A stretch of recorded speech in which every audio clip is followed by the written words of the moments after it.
Stop saying, I am fine, thank you. Seriously, it makes you sound like a robot from the 1990s. But the textbook says that's correct. It's correct, but it's boring. In this video, we are doing a 7-day phrase sprint to change your English from this to sounding like a native speaker who actually lives in New York. Wait, 7 days? I don't have a week. We're condensing the whole week into this video. One phrase a day. Day 1 is fixing your greetings. Day 3 is how to disagree without being rude. And day 7? Day 7 is the secret weapon phrase I use every single day. If you want to sound natural, you cannot miss day 7. Okay, I'm ready. Start the clock. Welcome to day 1, the greeting upgrade.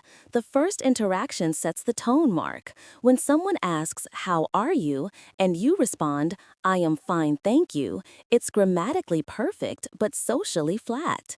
It sounds like you are reading from a script. We need phrases that are casual and open. So what should I say instead? We have two main tools. The first is, how's it going? Notice how native speakers usually reduce that it is to just it's, or even drop the it completely when speaking fast. Try saying, how's it going? How's it going? Perfect. It's slightly warmer. The second, even more common phrase, especially among younger people, is what's up?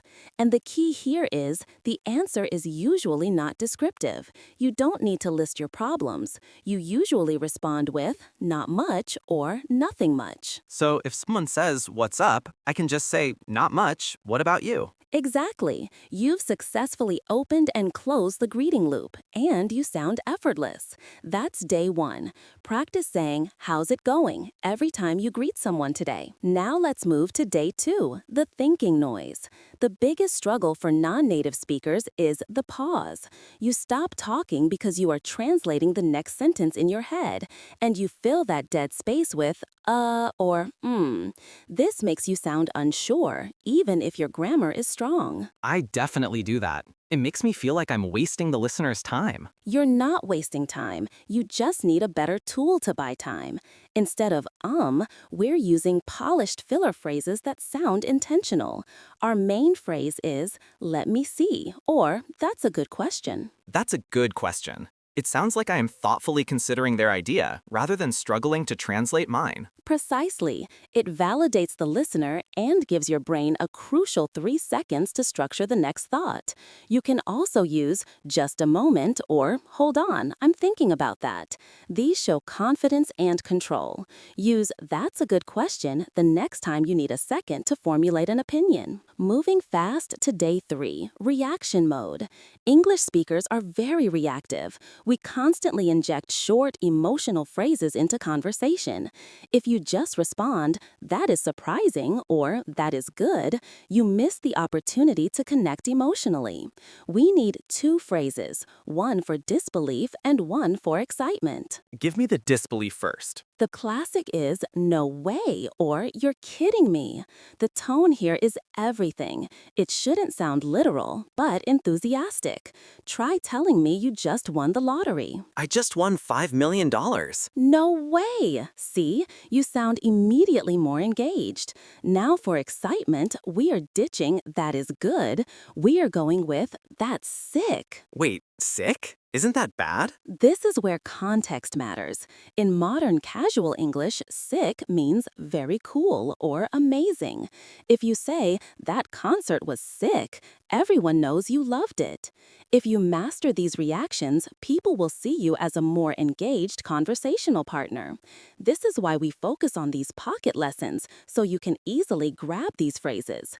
If you like how fast and actionable this is, be sure to hit that like button to let us know we should do more fast-paced sprints like this one. Let's tackle day 4, making plans. This is where we learn why native speakers sound like they swallow half their words.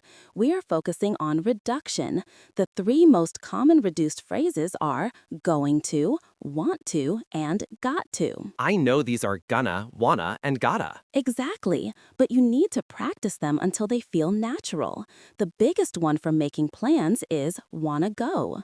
The full sentence, do you want to go to the park, is perfectly fine, but slow.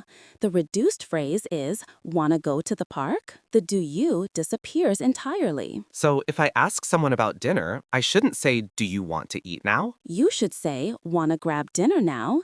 That reduction is not lazy. It is efficient and sounds incredibly natural. It's a key piece of acoustic fluency.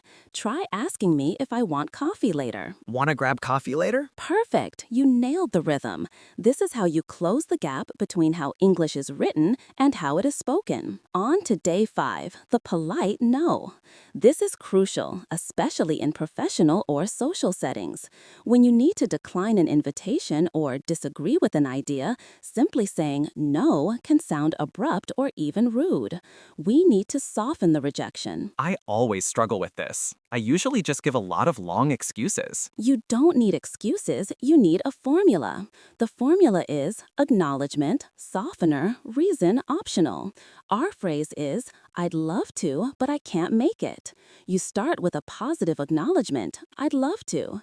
Then you introduce the contradiction with the softener, but, and you finish with a simple, clear refusal. So if my colleague invites me to a party, I should say, I'd love to, but I can't make it this weekend. That is beautiful. It is kind, concise, and professional. You can also use, that sounds great, however, I'm tied up right now. Always pair your no with a little sugar. Day 6, the get revolution. This verb is the workhorse of casual English. Many learners use complex verbs because they sound more formal, but native speakers use get constantly, and you need to incorporate it to sound natural. Get often replaces arrive and receive. Can you show me a few examples? Absolutely.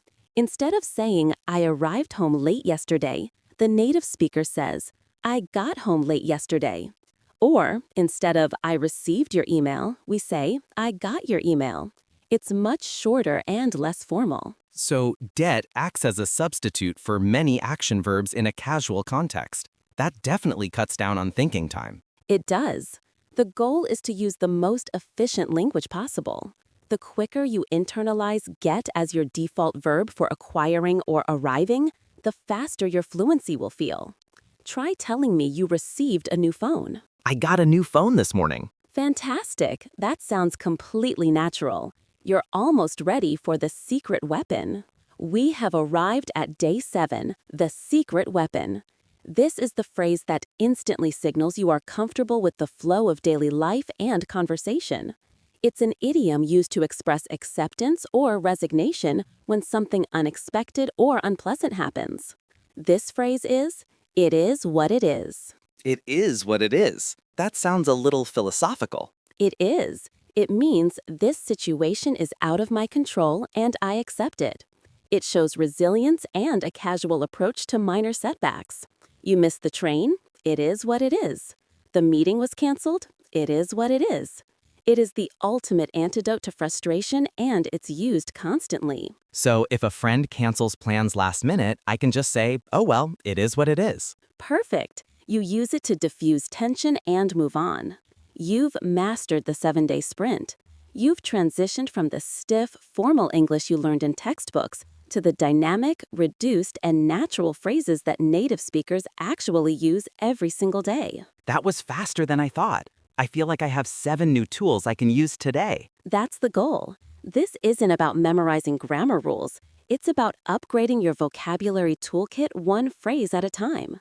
To keep this momentum going, make sure you subscribe to the Pocket English podcast. We deliver short, actionable language wins just like these every single week, so you never feel like you're wasting time. Hit the bell so you don't miss the next sprint. Now, go out there and use your new native voice. You got this.